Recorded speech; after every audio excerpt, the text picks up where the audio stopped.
Oke, halo Sobat Kaze semuanya, selamat datang kembali di Silver Kaze Channel.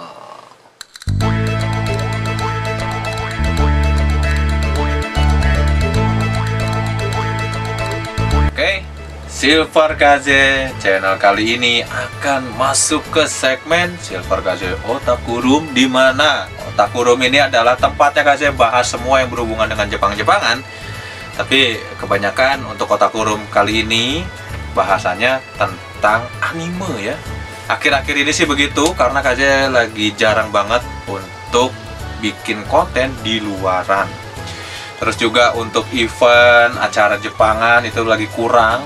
Terus kemarin tuh ada beberapa info kalau misalnya di Bandung, karena Kaze ada di Bandung ya, ini bakal ada sebuah event cosplay yang diadakan di Transmart Buah Batu. Untuk detailnya kalian bisa langsung cek aja di bawah kolom deskripsi nanti seperti apa. Karena Kaze tidak tahu ini acaranya akan jadi atau diundur lagi karena kondisi pandemik. Jadi bukan salah acaranya, tapi memang kondisi keadaan yang lagi nggak karuan. Kita akan lanjutkan saja apa yang akan dibahas kali ini. Kaze bakal melanjutkan tentang Tonikaku Kawaii atau disingkat sebagai Tonikawa. Anime ini bercerita tentang dua pasangan yang menurut Kaze itu aneh. Kenapa? Karena mereka ini tiba-tiba ketemu, tiba-tiba saling melamar dan langsung menikah. Itu dari episode 1, cara pertemuan mereka pun sudah ajaib, di mana si ceweknya ini bernama Tsukasa menyelamatkan si suaminya yang bernama Nasa. Itu sampai berdarah-darah kayak gitu, ditabrak oleh truk. Kalau di anime lain sebut saja Konosuba, itu aja si Kazumanya aja langsung meninggal di tempat gitu. Dan itu tuh matinya bukan mati ditabrak sih, kaget dia, shock kan sama traktor. Cuman ini udah sampai berdarah-darah kayak gitu, itu patah kaki, dua-duanya patah tulang bahu dan kawan-kawan, tapi dia masih bisa hidup. Seling 1 tahun, si Nasa ini ketemu lagi sama calon istrinya dan langsung menikah. Sesingkat itu dan segampang itu mereka untuk menikah. Dan di episode ke-8 ini, Nasa membawa Tsukasa ke kampung halamannya, dimana mereka pertama kali untuk Nasa itu memperkenalkan istrinya ke orang tuanya Nasa. Dan di sini Tsukasa pertama kali bertemu dengan orang tuanya dari Nasa. Tentunya kalau Kaze kan belum pernah yang namanya menikah nih atau ketemu calon mertua, pernah sih, tapi ya sudahlah, karena tidak perlu dibahas, jadi ya begitulah. Jadi pertemuan dengan seorang calon mertua itu, kalau di sini kasusnya ini sudah jadi mertua ya, tapi belum dikasih tahu kan kalau mereka ini sudah menikah dan Tsukasa ini bertemu dengan mertuanya untuk pertama kali. Pastinya hal pertama yang terjadi adalah tegang. Terus mau mikir kita ngobrol apa, terus jaga omongan. Pokoknya persiapan-persiapan yang kayak gitu aja. Dan biasanya yang kayak gini itu kelihatan apakah si istri ini adalah seseorang yang cocok dengan kita atau justru tidak cocok sama sekali. Dari mulai perkataan itu bakal kelihatan. Di sini ini terlihat si Tsukasa bisa menyesuaikan diri dengan keluarganya Nasa. Kalau misalnya mereka nggak jodoh, itu bisa aja langsung kelihatan, dimana si Tsukasa ini bakal nanggepin apapun yang diberikan oleh keluarganya Nasa ini, responnya bakal buruk. Artinya langsung ada penolakan. Itu artinya tidak jodoh. Tapi kalau misalnya kayak gini, Tsukasanya bisa menyesuaikan diri, terus bisa masuk ke obrolan si keluarganya Nasa, ini sudah menunjukkan bahwa Tsukasa ini adalah sosok yang ditakdirkan bersama Nasa. Tapi obrolan Kaze ini belum tentu benar, karena anime ini baru berjalan 8 episode. Dan kemungkinan episode selanjutnya ini bakal mulai ada yang namanya konflik-konflik kecil di hubungan rumah tangga mereka.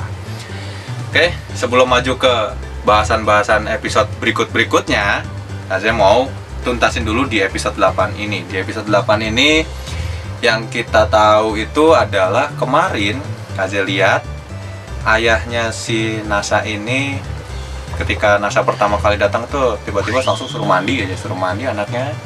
Kemudian dia ingin berbicara empat mata dengan si Tsukasa. Dari sini si Tsukasa ini diajak berbicara mengenai anaknya. Dan lebih tepatnya obrolan ini tuh lebih ke rasa terima kasihnya si ayahnya si Nasa, ayah kandungnya Nasa ini, karena Tsukasa sudah menyelamatkan hidupnya Nasa dan justru malah memilih si Nasa ini menjadi suaminya. Jadi ayahnya Nasa ini benar-benar menitipkan anaknya ke Tsukasa untuk dirawat benar-benar. Lalu Kaze tadi sudah berbicara panjang lebar di awal mengenai kalau memang jodoh atau enggak itu kelihatannya di sini. Jadi si anak ini tuh bakal meresponnya dengan penuh penolakan atau dengan rasa sukacita. Dan di sini Tsukasa menerima dan dia sangat berterima kasih sudah bisa bergabung ke dalam keluarganya Nasa. Aduh, pokoknya banyak hal-hal yang terjadi di episode 8 ini, pertemuan antara menantu dengan si mertuanya. Untuk di awal-awal sih seperti begitu. Kemudian informasi pentingnya dalam anime ini terus terang aja ya Kaze, dari episode 1 ini masih bias tentang si Tsukasanya. Tsukasa ini kalau dicek dari episode 1 sampai 8 dia sama sekali nggak nunjukin siapa orang tuanya. Hanya ada saudaranya doang, si Chitose itu. Terus kondisinya ini si Chitose dan Tsukasa ini orang yang bukan orang sembarangan gitu, artinya orang yang cukup kaya raya. Tapi kenapa sih Tsukasa ini kok dia jalan-jalan keluar tuh bebas-bebas aja? Berarti kan ada sesuatu di benaknya Tsukasa, kenapa dia mau keluar dari keluarganya yang kayak gini. Terus si Tsukasa ini di episode 8 ini menunjukkan bahwa dirinya itu sangat paham mengenai nilai-nilai sejarah. Kayak misalnya obrolan apa ya, dia bilang perjalanan dari sini ke dalam gunung itu selalu sama, katanya setiap 150 tahun tidak pernah berubah, hanya zamannya aja yang berubah. Itu kan jadi Kaze mikir kalau ini orang nih alien atau memang reinkarnasi hidup dari Dewi Bulan atau gimana nih. Makanya Kaze bakalan nungguin sampai episode tamatnya di season 1 ini si Tsukasa ini arahnya bakal kemana. Intinya sih kayak gitu. Singkat ceritanya, yang Kaze dapatkan informasi dari anime ini, Kaze masih belum tahu Tsukasa ini asalnya beneran dari bumi atau dari luar angkasa. Kayak gitu sih pendapat Kaze tentang Tonikaku Kawaii. Terus juga untuk para pecinta anime, kali ini di Tonikawa ini Kaze kasih disclaimer, nonton anime ini kalau misalnya kalian yang sudah mendekati ingin menikah atau mencari jodoh, ini salah satu anime yang cocok. Karena di sini bisa setidaknya tuh mengajarkan kita gimana cara berbicara dengan lawan jenis, terus bisa ngobrol topik-topik yang sulit gitu, tapi arahnya sudah dengan mereka-mereka yang tidak kenal justru ya. Justru kan ini kan si Tsukasa sama Nasa pertama kali ketemu, tapi mereka bisa nyambung itu gimana ceritanya. Ini ada alurnya yang harus dipahami dulu. Oke, kalau gitu pembahasan dari Silver Kaze Otaku Room kali ini di bahasan Tonikaku Kawaii atau Tonikawa mungkin segitu dulu. Seperti biasa Kaze bakal ngasih tahu apa yang Kaze sharing di Otaku Room ini adalah pendapat yang murni pendapatnya Kaze. Jadi kalau misalnya kalian yang punya informasi atau yang lebih jeli dari anime ini yang lagi Kaze bahas, kalian boleh langsung berkomentar nih di bawah kolom komentar. Atau kalau misalnya kalian punya pertanyaan seputar anime ini lebih lanjut, kalian bisa tinggalkan di bawah kolom komentar. Kenapa? Karena Kaze bakalan bikin segmen baca komentar, alias kita bakalan sharing tentang komentar-komentar yang dituliskan oleh kalian. Kemudian Kaze bakal langsung live solution di situ. Iya, bahasanya dong, live solution. Supaya apa? Supaya kita bisa saling mengenal antara para pecinta anime atau anime lovers, ya kan? Ngomongin anime lovers, Kaze punya satu grup di WhatsApp grup, yaitu adalah grup lembaga konservasi wibu.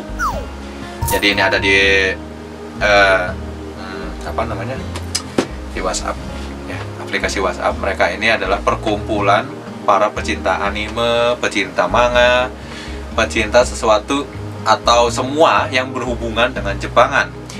Tenang aja untuk namanya, meskipun lembaga konservasi wibu, saya sedikit memberitahukan bahwa wibu itu dengan otaku memang jauh berbeda.